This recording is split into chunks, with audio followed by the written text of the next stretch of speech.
Napesbino merci les sous toye na plateau il y a Genor TV plateau il y a Tolo Belango poto solola Tolo Belango oui parce que makambo koloba ezali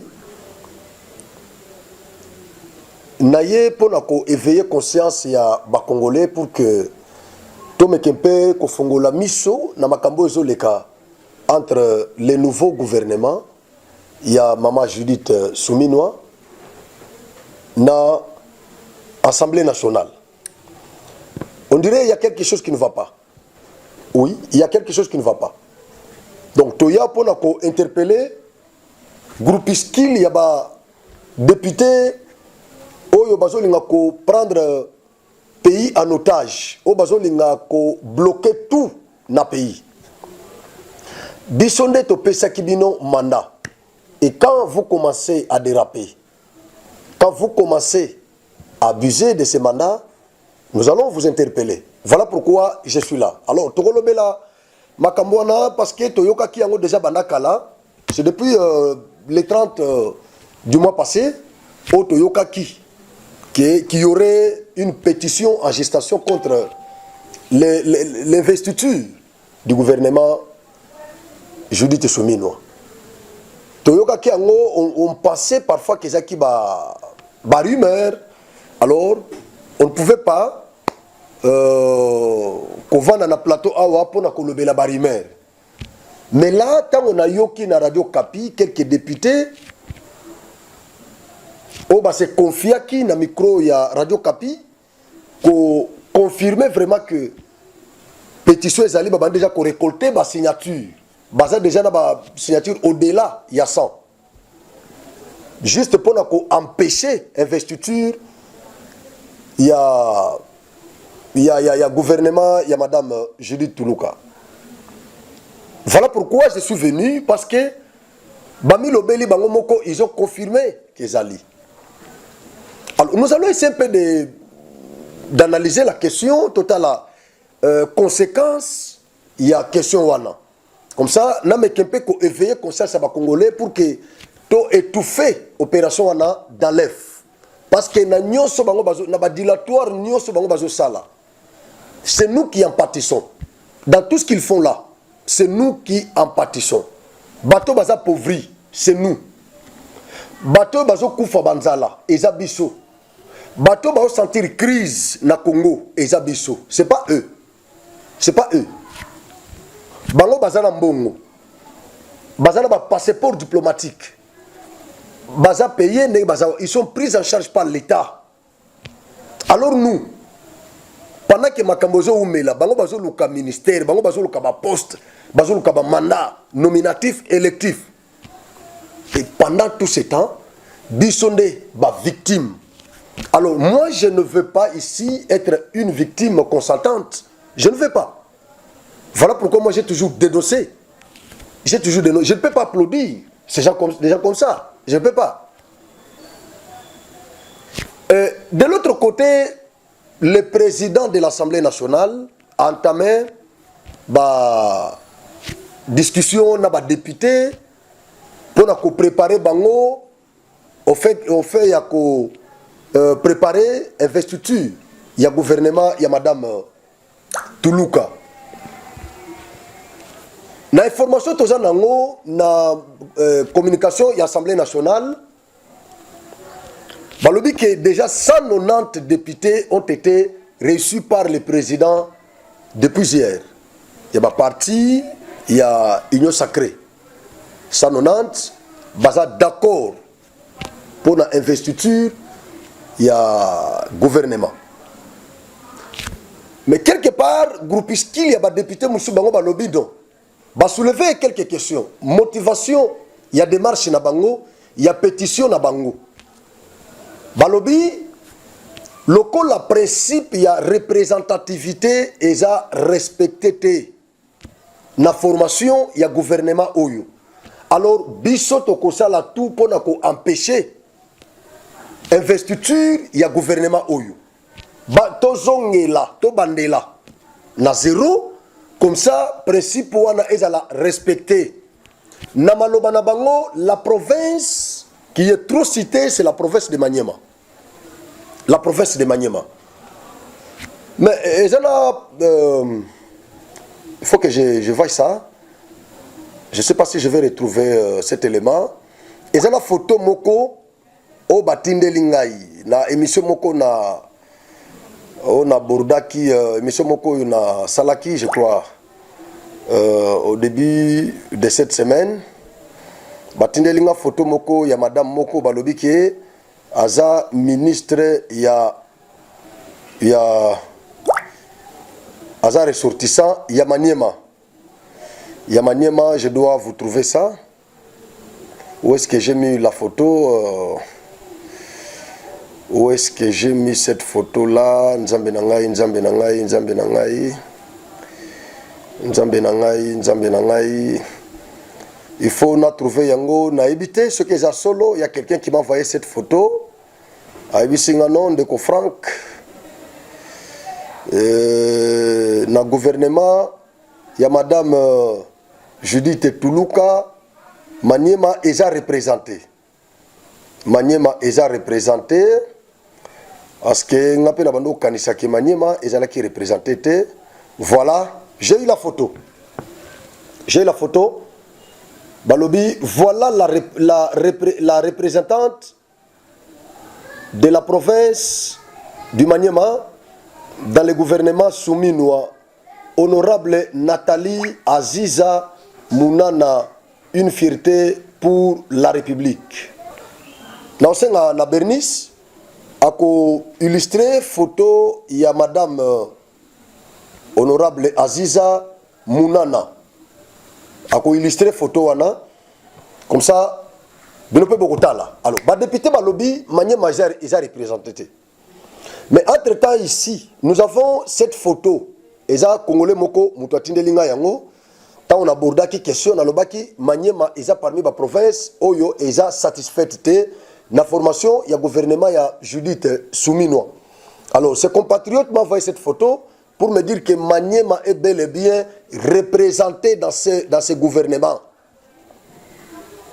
Voilà, à titre de photo, Yangwana Bernice a illustré Nanini, a illustré Pobomonango. Alors, selon ma député, balobi que Maniema est représenté. Alors, Madame Oyo, balobi Azaya Maniema. Ndekwa na confirmé lobi Azaya Maniema. Moi, je suis de Maniema. Maman Oyo, Aziza, Azaya Maniema, selon ce frère, parce qu'il y a un qui pour la confirmation. Abisinga non. Azaya Maniema, mais le problème est qu'elle n'est pas trop connue, mais sinon, Maniema est bel et bien représenté. Pareil, à ce qui a regroupement, il y a Fifi Masuka, quelque chose comme ça. Alors, selon le député, Balobi Maniema est représenté. Mais Bato Maniema Balobi, Bazana, Mama Aziza, honorable Aziza, Aza ressortissante, il y a Maniema. Donc, Maniema est représenté dans le gouvernement de Judith Souminois. Élément Mibale, Oyo, ba motivé nango, pétition na bango, ou bien initiative na bango ezani. Balobi, que na kati ya ba regroupement politique, ba autorité morale, ba tena qui compte, y a présentation, y a ba candidaté. Parce que ezala qui règle na kati ya ba parti politique, toza ba parti belé, to sali et na kati ya ba regroupement, toza ba parti belé, to former ce qu'on appelle les regroupements politiques. Alors, na kati ya regroupement, ezala leader moko azo chapeauter regroupement. Si ko leader wana tango azo la sélection, il y a ba candidat ministrable. Selon règle ya ba regroupement, eza que il faut ba liste wana ezala présenter na ba président nyoso ya ba parti politique ba ye ba banani yango oyo baza na liste na biso. C'était ça la règle na ba regroupement politique. Alors il s'est fait que ba président et ba regroupement ba respecter règle wana te. Ba sali yango d'une manière unilatérale sans collaboration na ba président et ba parti mususu ba zu ba liste ba ke ko présenter. Premier ministre pas zu liste à côté on a présidence pona ba toilettage. Ya liboso elongo ya mi balé balongo ya mi satu bandimi yango. Et donc ba président ba parti bayebite ba kombo o ezaki na ba liste baye ko sutuka tango bazotanga ba ordonnance nde ba sutuki akwa me koba muto bache toyebi ete o bache kuna toyebi ete banani yango baza ba ministre ya regroupement na biso toyebi bangote. C'est le deuxième élément o ba motiver nango initiative na bango ya pétition pour empêcher investiture ya gouvernement.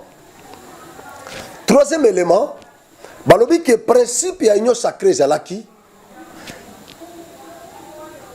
regroupement nyonso bien parti politique où a 10 députés et ils ont droit il y a un ministère 10 députés égale un ministère na gouvernement il y a Judith Soumino. Alors tant gouvernement bimi balobi ils ont nenge ba yokanaki na informateur donc le secrétaire général de l'UDPS en l'occurrence Augustin Kabouya de ba yokanaki qui parti regroupement politique union sezana 10 députés bazana droit au chapitre bakozwa ministère moko.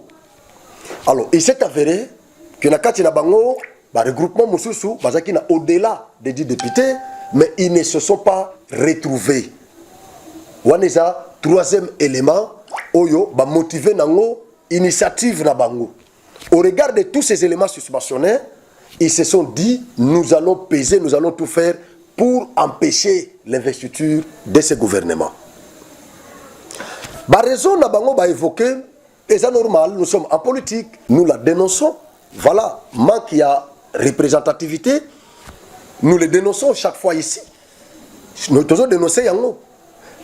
Loko la représentativité est athée. Biso tout oza satisfait. Nayambi bande kobele awa ya Kassai central, boyoki, bolandi ba émission wana ndenge nini. Baza pe offisqué, baza lésé par le fait que Kassai central est mis retrouvé et pourtant ils a bastion, il y a UDPS. Terme monsieur qui utilisé balobi Félix a roulé bas centre Kassaïen. Voilà. Et donc manque de représentativité et les presque ba province sont victimes.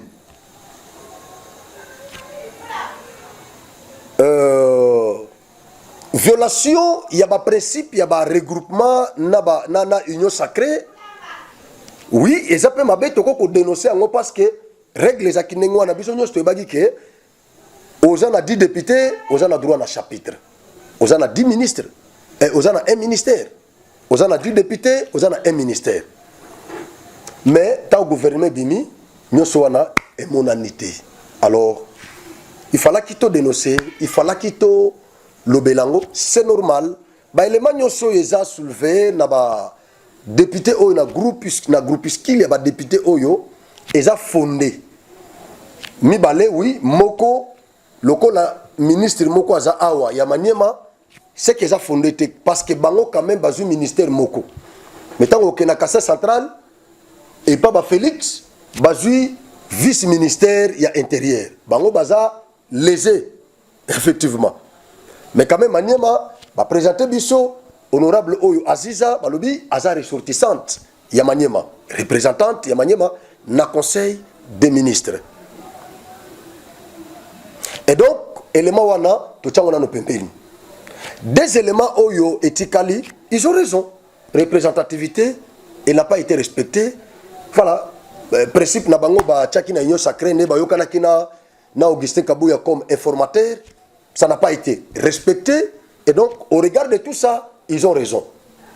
Nandimi. Si qu'au total, si qu'aux conséquences, il y a acte bango bazolinga opposé. Balobi, ils vont empêcher l'investiture du gouvernement Judith Soumino. Bon. Empêchement wana. Il y a investiture au gouvernement. La question que vous devez vous poser, mes chers honorables, élus légitimes des Congolais, qui seront victimes de cette initiative? Ce sont des Congolais. Ce sont des Congolais qui seront victimes. Vous êtes quand même payés. Vous avez des émoluments. Vous avez des passeports diplomatiques. Vous êtes pris en charge par les gouvernements. Mais les victimes de cette décision, les victimes de cette initiative, ce sont des Congolais. Ce sont des Congolais. Parce que les élections ont eu lieu le 19 décembre de l'année passée. Jusqu'aujourd'hui, ça fait combien de jours que nous sommes en train de faire du surplace? Nous ne faisons que du surplace. Il y a des tractations partout, des pourparlers partout. D'abord, pour l'organisation de l'élection du bureau de l'Assemblée nationale, ça nous a pris des jours. Il aurait fallu que nous venions ici et que nous dénoncions ce comportement dilatoire. Finalement, il y a eu lieu, cette élection a eu lieu. Et maintenant, pour la sortie du gouvernement souminois, ça nous a encore pris quelque chose de 180 jours ou 181 jours pour que ce gouvernement sorte. Et aujourd'hui, nous avons le bureau définitif de l'Assemblée nationale. Nous avons le gouvernement de Judith Souminois déjà formé. Alors, il y a un groupuscule de députés qui veulent encore nous créer des manœuvres dilatoires, qui ne veulent pas que le gouvernement soit investi. Et là, c'est nous qui sommes des victimes. Voilà pourquoi je suis venu lancer ce message à ces compatriotes députés qui ont pris cette initiative. C'est bien. Moi, je pense que vous avez pleinement le droit de dénoncer. Vous pouvez les dénoncer comme nous le faisons aussi sur les médias. Passez sur les médias, dénoncez-les. Au lieu de prendre cette initiative-là, de bloquer encore tout, de paralyser tout dans les pays. Et entre-temps, la crise économique a atteint son paroxysme. Tout est cher. Au Congo, tout est cher parce que nous n'avons pas un gouvernement dûment installé. Tout est cher. Le Congo, le pays ne fonctionne pas. Alors, quand vous voulez encore bloquer, je crois que vous, d'une manière indirecte, vous voulez nous tuer. Vous voulez nous tuer. En tout cas, le travail que je fais ce soir, c'est notre travail. Ça relève vraiment de notre compétence. C'est tout ce que nous avons toujours fait. De dénoncer, oui, de condamner tout ce qui est mauvais. Merci beaucoup. Nous sommes arrivés à la fin.